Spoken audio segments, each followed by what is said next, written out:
વિગતવાર સમાચારની શરૂઆતમાં સૌથી પહેલા વાત મુખ્યમંત્રી ભૂપેન્દ્ર પટેલ અમેરિકા અને કેનેડાનો 10 દિવસીય વિદેશ પ્રવાસ પૂર્ણ કરીને અમદાવાદ પહોંચ્યા હતા। એરપોર્ટ પર નાયબ મુખ્યમંત્રી હર્ષ સંઘવીએ તેમનું ભવ્ય સ્વાગત કર્યું હતું। વાઇબ્રન્ટ ગુજરાત ગ્લોબલ સમિટ 2027ના રોડ શો અને રાજ્યમાં વિદેશી મૂડીરોકાણ આકર્ષવા માટે મુખ્યમંત્રીએ આ પ્રવાસ દરમિયાન અનેક મહત્વપૂર્ણ બેઠકો યોજી હતી। મુખ્યમંત્રીએ જણાવ્યું હતું કે ગુજરાતમાં વધુમાં વધુ રોકાણ આવે તે માટે આ પ્રવાસ ખૂબ જ ફળદાયી રહ્યો છે। પ્રવાસ દરમિયાન વડાપ્રધાન મોદીના વૈશ્વિક સંબંધો અને વિશ્વના નેતાઓનો તેમના પ્રત્યેનો વિશ્વાસ સ્પષ્ટપણે જોવા મળ્યો હતો। ગિફ્ટ સિટીમાં વધુ મૂડીરોકાણ આવે તે માટે પણ ખાસ બેઠકો યોજવામાં આવી હતી। તો મુખ્યમંત્રી 10 દિવસીય અમેરિકા કેનેડાનો પ્રવાસ પૂર્ણ કરી પરત ફર્યા છે। અમદાવાદ એરપોર્ટ પર તેમનું સ્વાગત કરવા માટે પહોંચ્યા હતા નાયબ મુખ્યમંત્રી હર્ષ સંઘવી।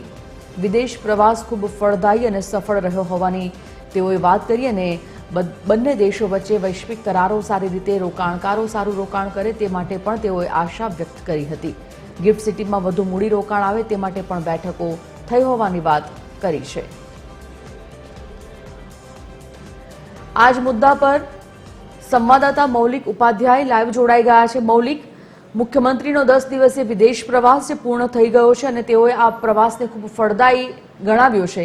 આપના તરફથી એ જાણવા માંગીએ કે આ જે પ્રવાસ છે તે કેટલો રોકાણકારો અને વૈશ્વિક સંબંધો સુધારવા માટે સફળ રહેશે।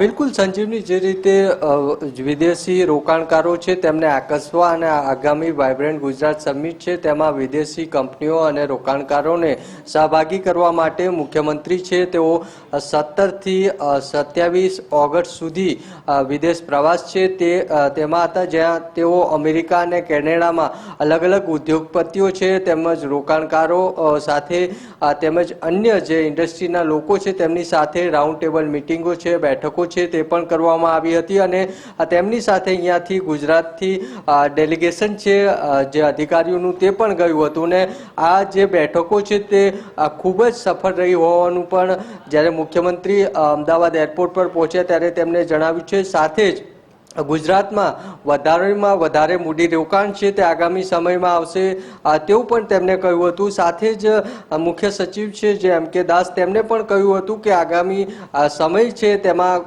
ઘણી મોટી કંપનીઓ છે તે ગુજરાતમાં રોકાણ કરશે। આ જે રીતે પ્રવાસ હતો અને પ્રવાસના જ ભાગરૂપે જે મૂડીરોકાણ છે ગુજરાતમાં આગામી સમયમાં વધશે। મુખ્યમંત્રી છે તેઓ આજે વહેલી સવારે અમદાવાદ એરપોર્ટ પર આવી પહોંચ્યા હતા। તેમનો વિદેશ પ્રવાસ છે અમેરિકા અને કેનેડાનો પૂર્ણ કરીને અને તેમને આવકારવા માટે નાયબ મુખ્યમંત્રી હર્ષ સંઘવી છે તે એરપોર્ટ પર પહોંચ્યા હતા। જી ધન્યવાદ મૌલિક જાણકારી માટે।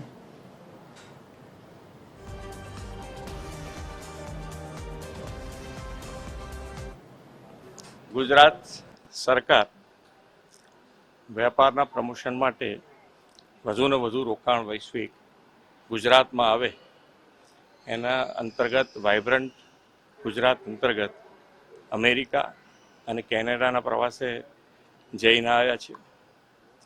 માનનીય વડાપ્રધાનશ્રીના વૈશ્વિક જે અત્યારે એમના સંબંધો છે અને એમના ઉપર વિશ્વાસ જે છે એ ત્યાં આગળ અમને જોવા મળ્યો છે।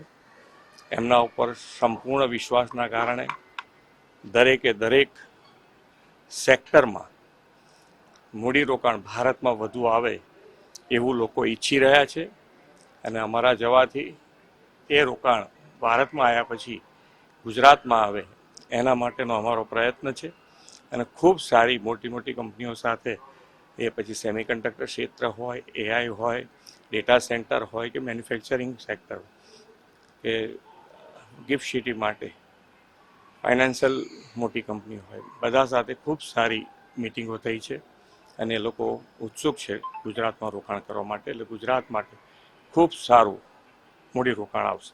માનનીય મુખ્યમંત્રીશ્રીની અધ્યક્ષતામાં એક ડેલિગેશન કેનેડા અને અમેરિકા ગયો હતો।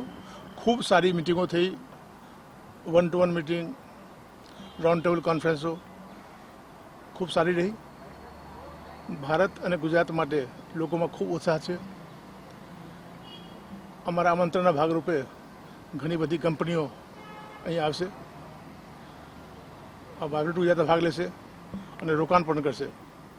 મેન્યુફેક્ચરિંગ હોય, R&D હોય, તમામ ક્ષેત્રમાં ખૂબ સારા રોકાણ થશે એવી અમને શ્રદ્ધા છે.